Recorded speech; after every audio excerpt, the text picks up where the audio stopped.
On parle beaucoup de mondialisation et de mondialisation économique. Et quand on le fait, on évoque surtout la période qui a commencé avec la fin de la guerre froide. Mais la mondialisation est un processus qui a peut-être débuté bien avant avec le commerce triangulaire, puis le colonialisme. Et les grandes religions monothéistes comme le christianisme et l'islam, qui se caractérisent par leur désir d'expansion et leur prétention universaliste, ne sont-elles pas des agents actifs de la mondialisation depuis plusieurs siècles. En tout cas, avec la mort du pape François et les tractations qui vont aboutir à l'élection de son successeur, ce qui nous est donné de voir est une église catholique déployée sur tous les continents, en stagnation en Europe, mais dynamique dans les Amériques et en pleine progression en Afrique et en Asie. Ce déploiement globalisé est-il une des explications du tropisme pro-pauvre, pro-migrant et pro-sud global, on va dire, de François? Et surtout, cette vieille organisation qui n'en finit pas de muter depuis l'apôtre Pierre est-elle susceptible d'élire un pape africain, un pape noir,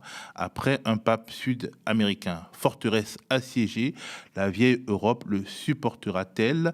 Pour évoquer ce sujet, mais également les relations tendues entre Emmanuel Macron et Vladimir Poutine, j'ai à mes côtés Bertrand Badi, politiste, professeur émérite à Sciences Po et auteur de nombreux livres, dont L'art de la paix, paru chez Flammarion.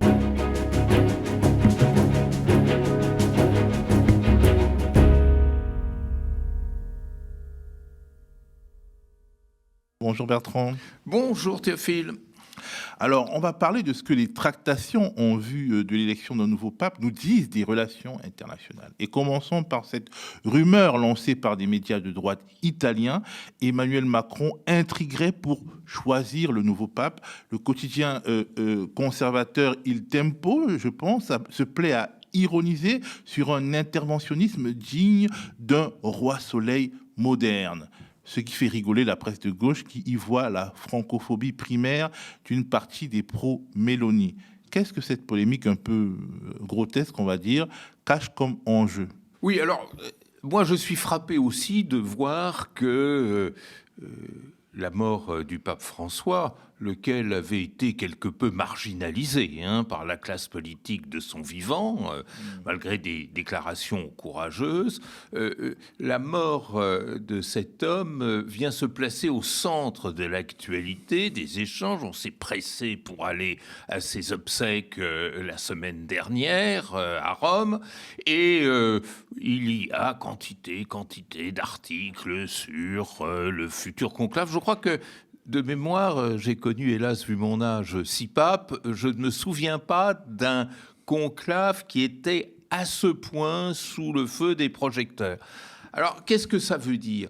Je crois que ça veut dire deux choses, une négative et l'autre positive. Ce qui est négatif, c'est qu'il y a probablement dans les commentaires une survalorisation de la réalité.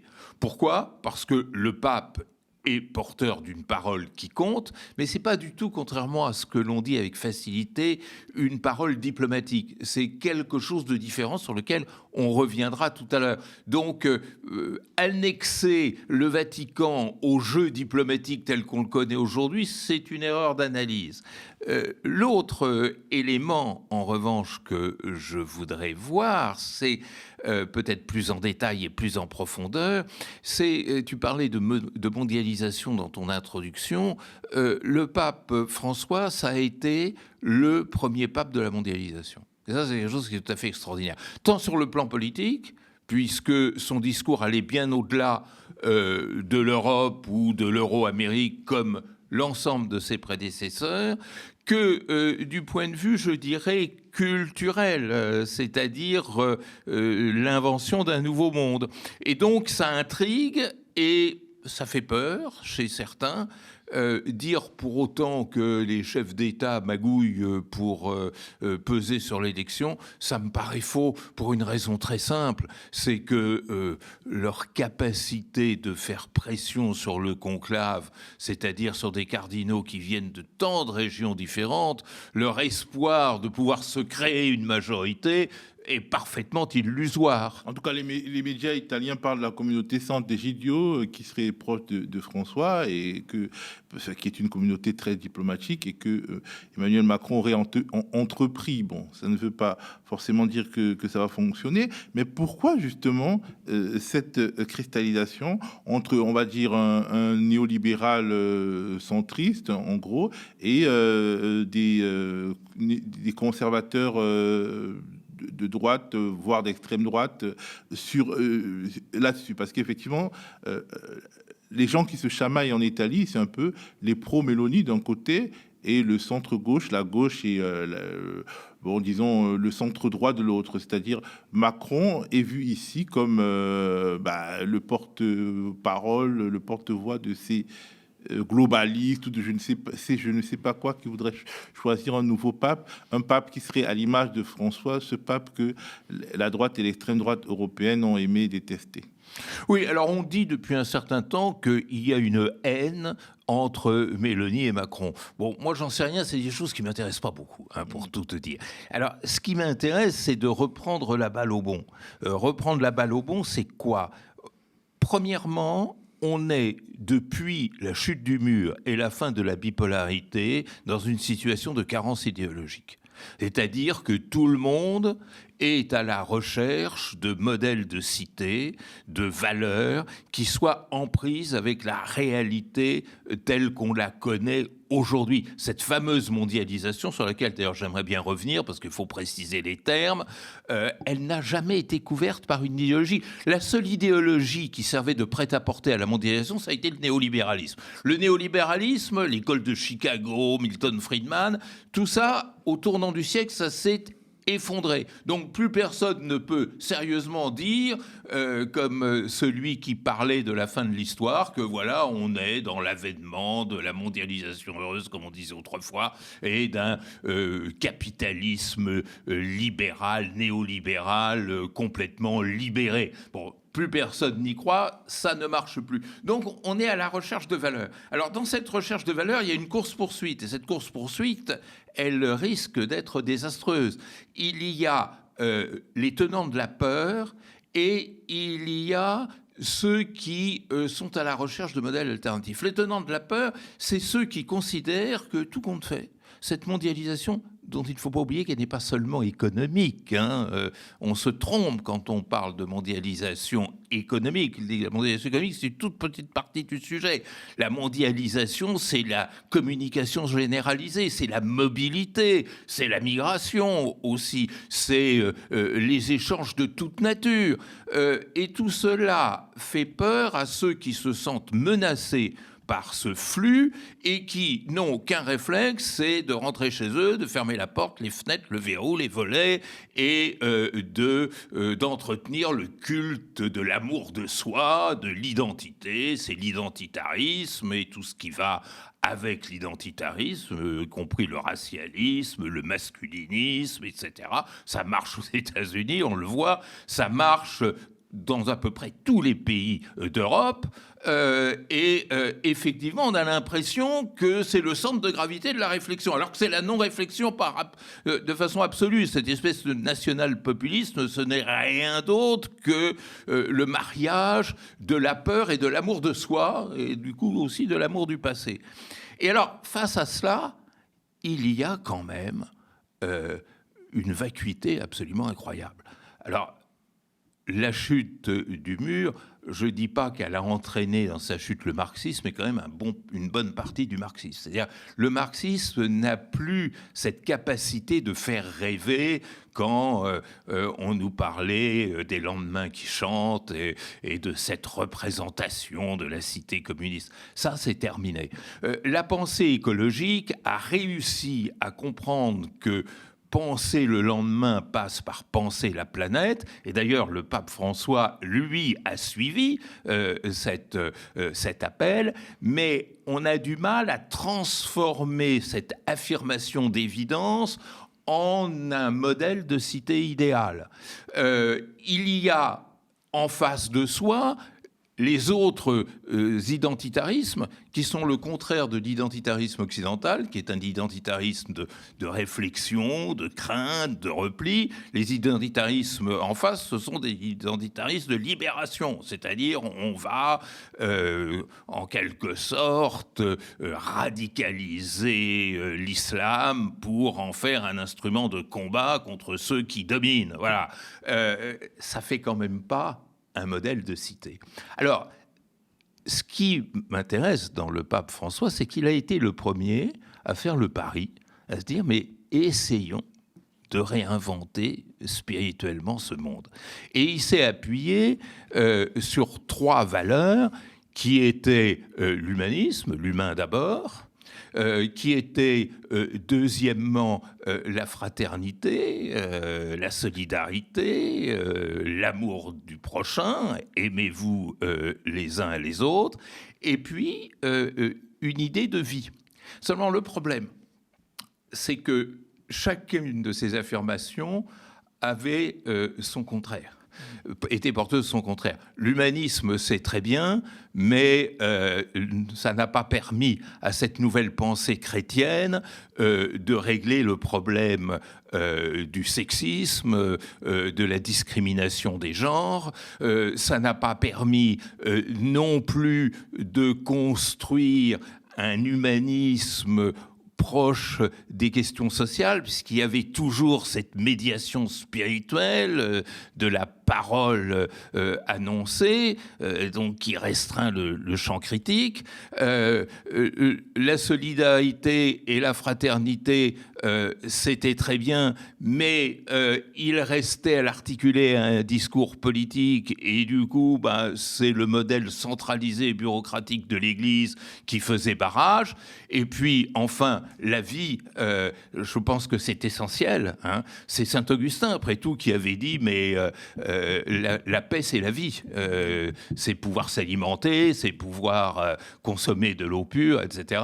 Mais la vie, c'est aussi, au nom de cela, que l'on condamne l'IVG, que l'on condamne l'euthanasie, que l'on bloque la réflexion. Alors, on est dans une sorte d'impasse.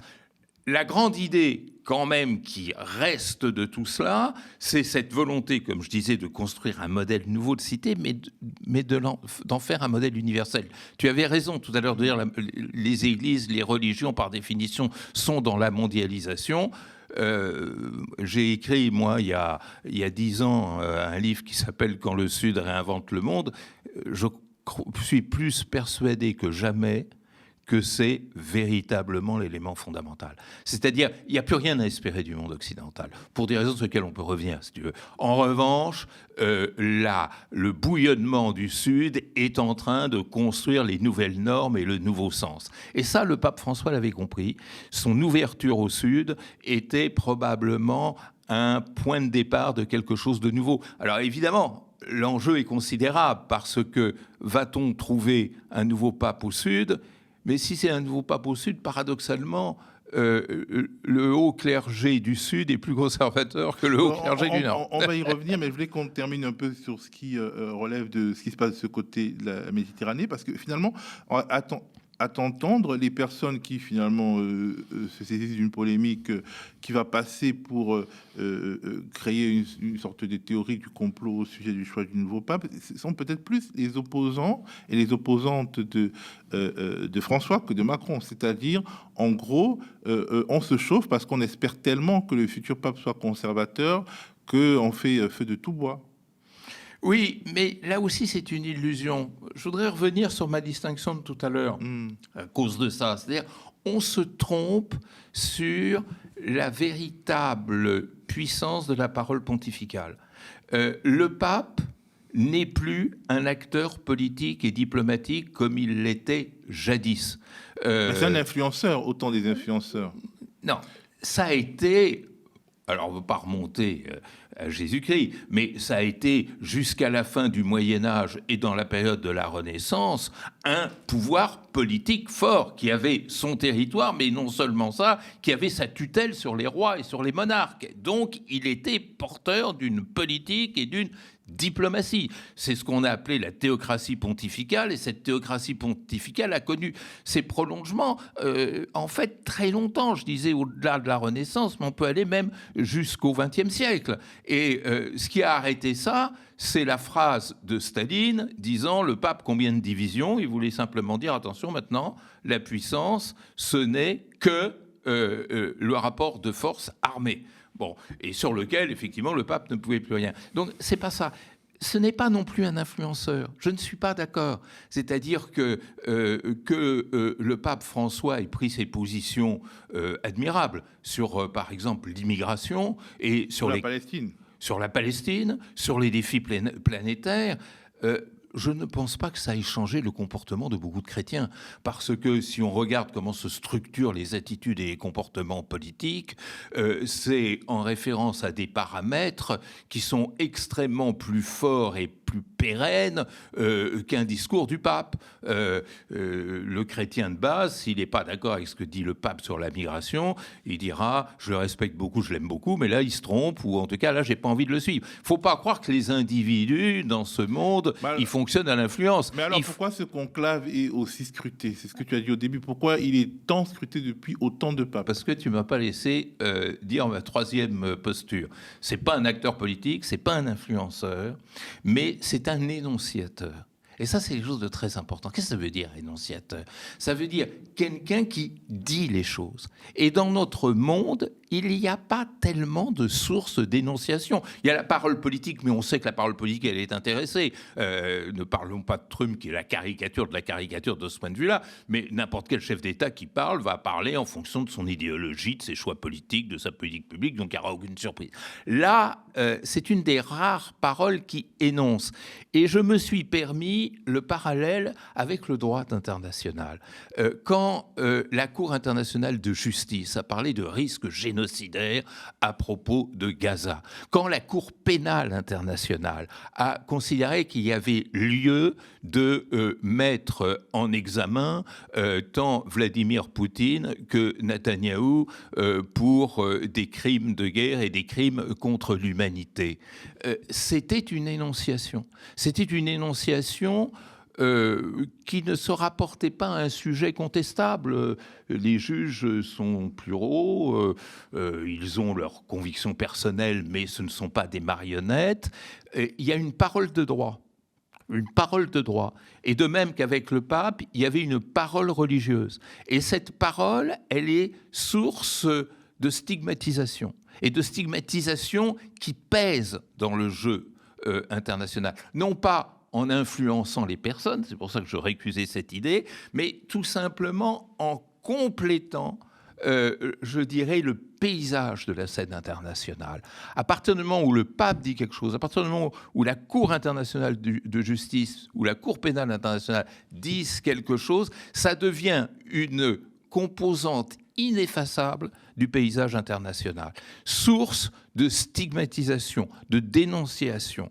Et on a beau dire alors que la Cour pénale est antisémite, que la Cour internationale de justice est antisémite. J'ai entendu aussi que le pape avait des tendances antisémites. Tout ça, la propagande israélienne essaye d'effacer cette énonciation de la Cour ou l'énonciation du Saint-Siège. Ça reste, ça pèse.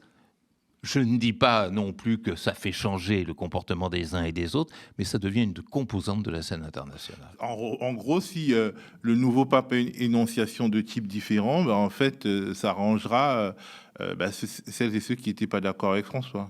Oui, bien sûr. Mais c'est en cela qu'il y a débat et c'est en cela qu'il y a coup de projecteur. Simplement, il ne faut pas se tromper. Premièrement, on ne manipule pas les cardinaux. Enfin, tout être humain est manipulable, mais je veux dire, quand on voit la complexité de ce conclave, je vois mal comment on peut fabriquer une majorité comme un gouvernement qui est en péril à l'Assemblée nationale. C'est pas facile de faire un groupe WhatsApp avec eux, quoi. Voilà, exactement. Donc, là, c'est erroné. Deuxièmement, n'exagérons pas non plus la signalisation politique et partisane des cardinaux. C'est-à-dire, on peut savoir pour qui voterait un député MoDem ou un député LR ou je ne sais quoi. Cardinal, c'est plus compliqué que ça, parce que le cardinal, il a d'abord des obsessions qui sont propres au fonctionnement interne de l'Église, donc qui est tout à fait imperméable à ce genre de discours. Et on voit bien que le cheminement de cette énonciation pontificale n'est pas un cheminement politique ordinaire. Donc ça peut aussi réserver des surprises. Alors en France, on a parlé de la polémique en Italie, mais en France, il y a le même type de polémique avec le même type de ressort. Les médias de Vincent Bolloré font campagne ouvertement pour le cardinal guinéen Robert Sarah. On peut ironiquement remarquer qu'au moins ici, une personne racisée plaît à cette extrême droite politique et médiatique, mais ce n'est pas sans arrière-pensée. Oui, parce que le paradoxe est que l'on trouve cette parole conservatrice beaucoup plus au sud qu'au nord. Alors, sur les questions sociétales. Notamment sur les questions sociétales. Et ça, d'abord, ça nous ouvre à un aspect très important de l'espace mondial présent, c'est le succès des valeurs traditionnelles dans tous les pays qui ont été soumis à cet ordre traditionnel et qui, logiquement, devraient chercher à s'en émanciper. Le premier à avoir compris cela, je pense que c'est Poutine. C'est-à-dire que Poutine s'est fait, sur la scène mondiale, l'avocat de l'ordre traditionnel, dans ce qu'il y a la famille traditionnelle, les mœurs traditionnelles, les croyances traditionnelles. Il en va même jusqu'à faire le signe de croix à l'Église, qui est amusant quand on sait son passé d'agent du KGB. Donc, il a compris, et ça, je pense qu'on n'a pas assez travaillé là-dessus, comment la libération des mœurs, comment l'invention de valeurs nouvelles émancipées des préjugés d'autrefois pouvait faire peur, et notamment peur chez ceux qui sont en situation de construction. Et ça, c'est un autre aspect très important de la politique mondiale. Quand tu construis, tu as tendance... Tu déconstruis pas. Voilà. Tu as tendance à mobiliser les vieilles valeurs traditionnelles pour servir de fondement, de base à ta construction. Et effectivement, Poutine a réussi à accréditer l'idée que toutes les idées nouvelles en matière de mœurs, c'était du poison instillé d'un mode presque complotiste par les puissances occidentales pour continuer à maintenir leur tutelle sur le monde. Du coup, il y a un isolement de l'Occident, parce qu'en fait, l'Occident a diffusé ces valeurs pendant des siècles, 3 ou 4 siècles, et désormais, les quelques centaines de millions d'Occidentaux sont réfutés dans leurs avancées sociétales, dans leurs choix sociétaux, par des milliards de personnes. Oui, mais peut-être que l'une des erreurs de l'Occident, c'est de ne pas avoir su crédibiliser sa révolution des mœurs, c'est-à-dire de l'avoir construite sur le mode de l'entre-soi. Cette révolution des mœurs que ma génération a accompagnée, c'était la révolution de l'entre-soi, et qui ne faisait aucune concession à ce qui était quand même un des enjeux majeurs, qui était le dépassement du racisme, le dépassement des inégalités sous toutes ces formes qu'elles soient, genrées, économiques, ethniques, enfin tout ce qui peut se passer. Et alors du coup, cette révolution des mœurs est apparue comme un luxe de riche, comme une façon justement de montrer sa différence méprisante à l'égard de l'autre. La grande erreur, mais quand je dis erreur, il faut être très prudent, parce qu'il n'y avait pas une personne derrière tout ça qui tirait les ficelles et qui inventait les idées nouvelles, mais en tout cas la grande faiblesse, je dirais, de la pensée occidentale contemporaine et je dirais post-bipolaire, c'est de ne pas avoir su penser la mondialisation. La libération des mœurs, c'était pour penser son petit entre-soi. Alors que la priorité, c'est de penser la mondialisation. Penser la mondialisation, ça veut dire quoi? Ça veut dire promouvoir 3 valeurs qu'on a laissées au frigidaire. D'abord, une valeur égalitaire, égalité de toutes ces égalités que je signalais tout à l'heure en matière ethnique, culturelle, religieuse, etc. Deuxièmement, c'est la valeur de solidarité, c'est-à-dire qu'on ne peut construire la mondialisation que sous forme d'une mondialisation solidaire. Et enfin, c'est une idée qui m'est chère, une mondialisation subjective, c'est-à-dire qui repose d'abord sur l'effort de comprendre l'autre. L'Occident n'a pas fait un pas en avant depuis ce terrible Jules Ferry, n'est-ce pas, pour faire l'effort de comprendre l'autre. Comprendre quelqu'un, c'est commencer à l'aimer sincèrement. Ignorer la façon dont l'autre comprend les choses, c'est une façon de le mépriser. Et c'est comme ça que l'humiliation est revenue au devant de la scène, et c'est comme ça que ce poison de l'humiliation a suscité toutes les violences que nous connaissons. Petite réflexion, finalement, cette manière de comprendre l'autre a été engagée par un pape finalement très conservateur, Jean-Paul II, avec Vatican II, et quelque part, ça a transformé structurellement les églises catholiques du Sud, et peut-être que c'est ça aussi qui a... Vatican II, c'est pas Jean-Paul II, hein. Vatican II, c'est Jean XXIII. Alors lui lui était dans l'ouverture, justement, c'était le pape de l'ouverture. Jean-Paul II, c'était le pape de la régression, parce que c'était l'homme qui s'inscrivait totalement dans la dualité Est-Ouest, alors probablement sa nationalité polonaise y était pour beaucoup, et qui donc se faisait militant de la cause anti-soviétique et anti-communiste. Mais aussi de la cause de l'acculturation. Oui, mais enfin, sauf si je me trompe, je n'ai jamais vu Jean-Paul II s'intéresser aux pays du Sud. Il s'intéressait au rapport Est-Ouest, le véritable... Le fond du problème, c'est-à-dire cette connaissance de l'autre différent, parce que, non pas essentiellement différent, mais tout simplement parce qu'ayant vécu une histoire différente et un positionnement différent dans l'histoire, ça n'a jamais été promu véritablement avant le pape François. Et c'est ça la force du pape François. Et c'est pour ça que tout à l'heure, je parlais du premier pape de la mondialisation. Parce que c'est le premier qui s'est situé dans le monde, c'est le premier qui venait d'un monde du Sud, et c'est le premier qui faisait l'effort, justement, de recréer l'universalité. Donc, en gros, après un pape latino-américain, un pape africain est-il possible, est-il souhaitable en soi, et est-ce que c'est tolérable pour la chrétienté européenne en 2025? La catholicité, on va dire. D'abord, moi, ça m'est difficile de répondre. Je ne suis pas spécialiste des questions vaticanes. Deuxièmement, je ne me situe pas dans l'Église, donc je ne peux pas me mettre à la place de ceux qui s'y trouvent. Et puis, troisièmement, je ne suis pas dans la tête de chacun des cardinaux qui sont là.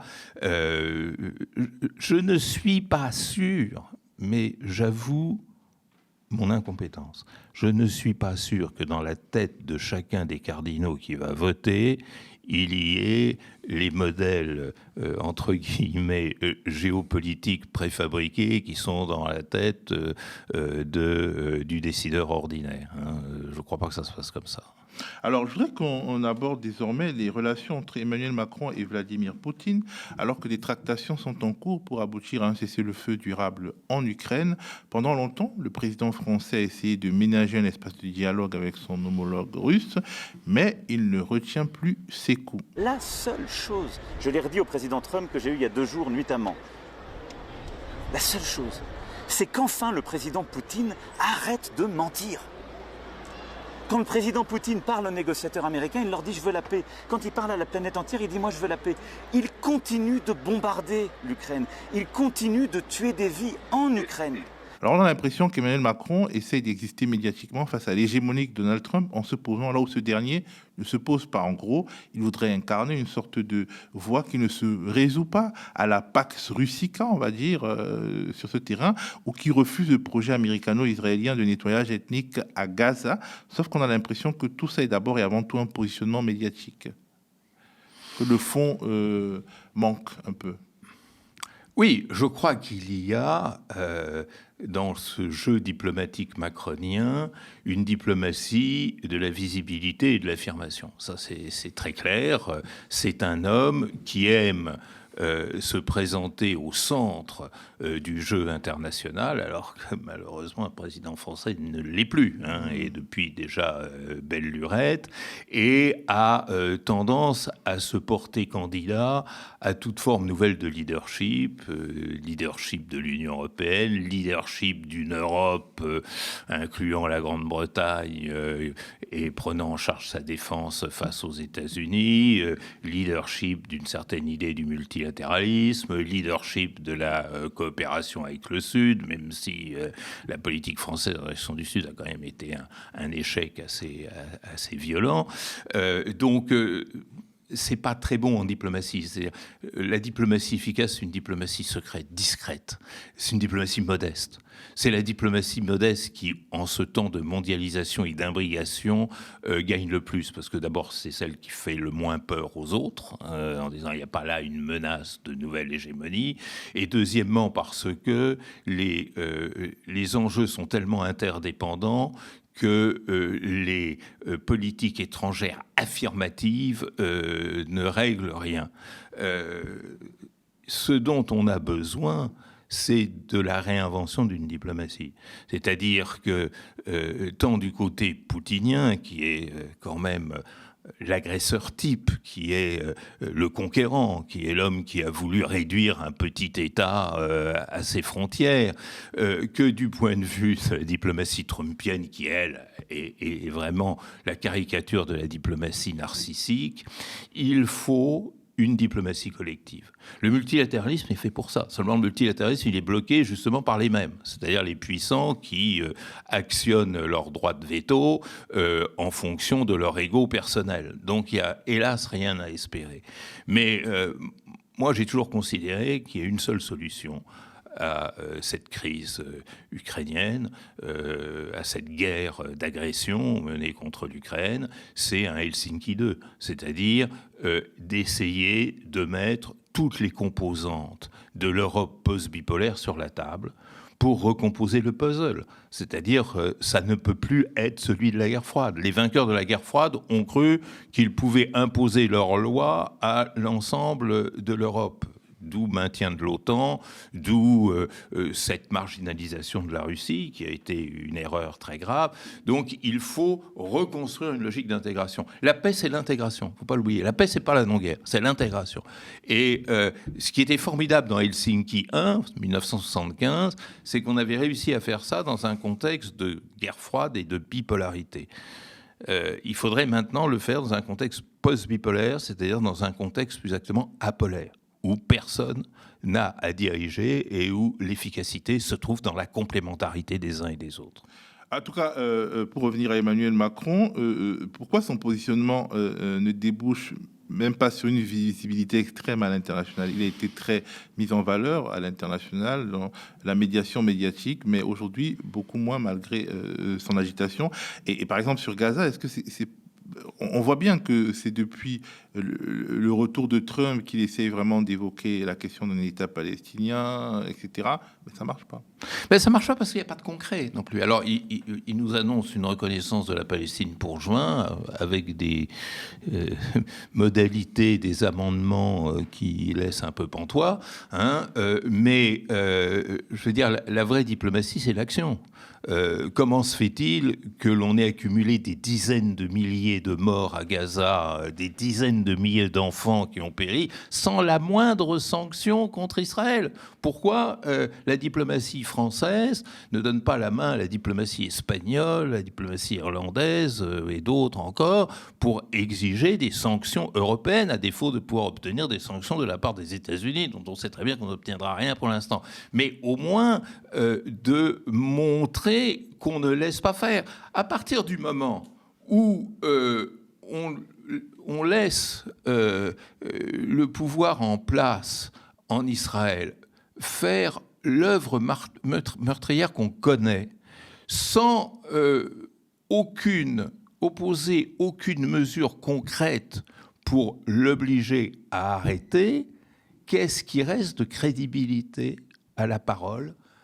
Qu'est-ce que les mots peuvent bien vouloir dire? C'est sur ce questionnement, en forme de réponse en réalité, sur l'incapacité d'Emmanuel Macron à percer le mur du son politico-médiatique sur ces sujets. C'est avec ça qu'on va terminer cette émission. Merci beaucoup Bertrand. Et merci à vous d'avoir regardé cet épisode du Monde n'a pas de centre, la chronique internationale de Bertrand Badi sur le média. Si vous avez apprécié cette émission et que vous souhaitez soutenir notre travail, nous vous encourageons à sauter le pas et à nous soutenir de manière pérenne via un abonnement ou un don mensualisé. Vous pouvez également devenir sociétaire de notre coopérative. Pour tout ça, allez sur le mediatv.fr/soutien. Merci d'être à nos côtés dans notre mission d'information. Restez connectés aux médias.